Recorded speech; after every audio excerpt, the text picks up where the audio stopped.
Hi, besties. Okay, so I recently read Max Obsession by Cala Riley as an arc.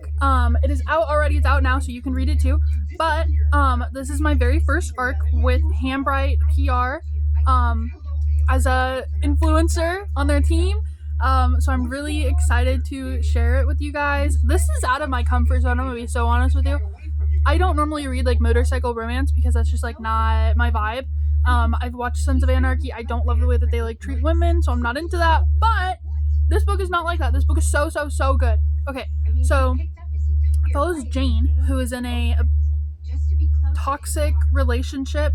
I can't say the actual word on here or else I'll get flagged. But she's in a physically toxic relationship with her husband. And she has 2 kids. She has a son and a daughter. I think they're 8 and 10. Tanner is, I think, 10. For Natalie. Or no. I think Tanner's 8 and I think Emily is 6. So they're pretty young. But the like final night, what happens is she's been preparing to leave her husband with the kids, but he gets physical one night and it ends up being taken out on. Oh, also, huge trigger warning. Just like, you can put that out there right now. Protect your peace, protect your mental health. So important. But if you're okay with that, I'll continue. So Tanner ends up getting in between the father and the mother in an argument.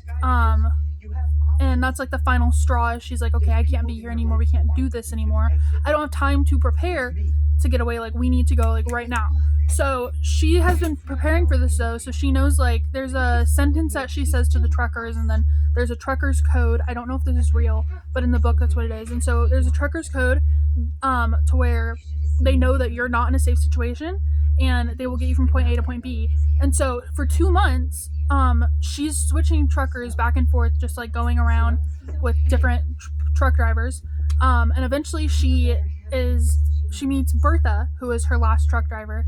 And Bertha's like, so what's the plan? Like, what are you doing? Because like the kids aren't in school. Like, what are we going and like being with these truckers like forever? Like the kids need some stability. And so she's like, well, she doesn't really have a plan. She has money, but she doesn't really have like a foolproof plan because it was like on a whim.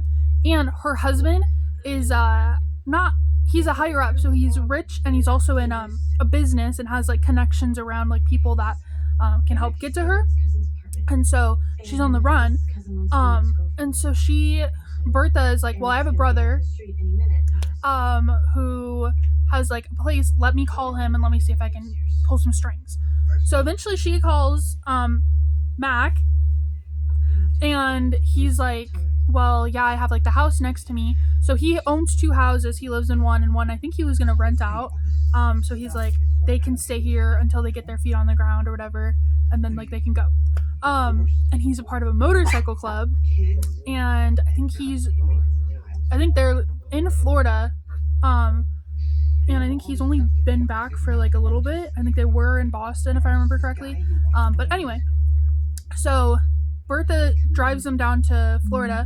I don't remember where they're at in the beginning, but she drives straight down to Florida, her and the kids get there with the mom, Jane. I can't remember if I said her name. Sorry. But Jane and the kids and Bertha all go there, and they meet Mac. And Mac immediately is like, he can tell like Jane has been hurt, obviously. Like, he lifts his hand and she flinches, like stuff like that. And he's immediately like overcome with this like disgust over like her husband, and is like, how can I help? Like, what can I do? But he also is like, well, I don't want to bring like that type of trouble within the motorcycle club as well. And like at first, before he actually talks to her, before he actually meets the kids, like he's very much like, he doesn't want to get in their business. Like, he doesn't want like that type of business being brought to his club. Rightfully so, like that makes sense. But then he meets her and talks to her and the kids, and he's like, oh, okay, no, never mind. I'm 100% in this. Like, I'm going to fix this. Like, I'm going to eliminate the problem. Okay? Because he just like, he has, I wouldn't call it insta love. I don't feel like it's that.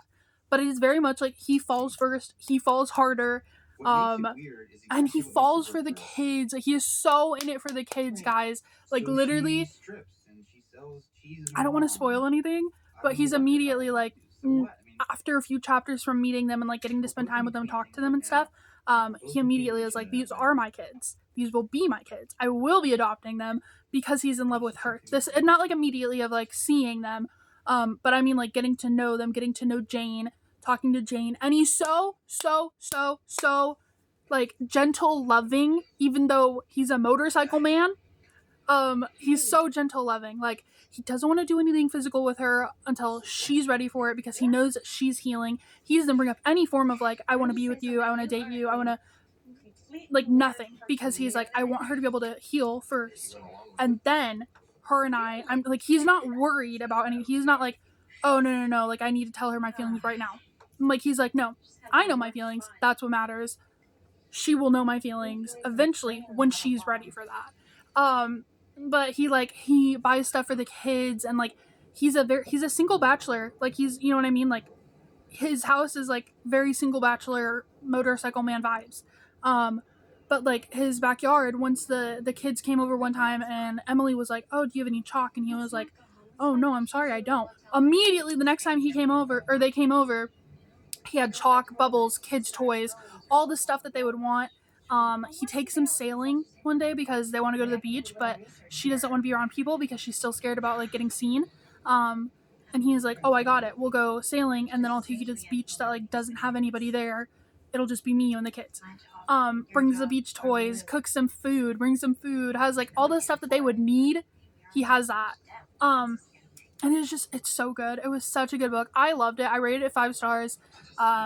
The Spice, I would give a 1 because there were only 2 scenes, and I really appreciated that, because in that type of book, if there were to be more spice scenes, it would not give me the same feelings that I felt in this one, because every single moment of it was like true intimacy between 2 people who love each other, and I just loved it. It was so good. So if you haven't read it yet, go read it now. It's on Kindle Unlimited. Max Obsession by Cala Riley. So good.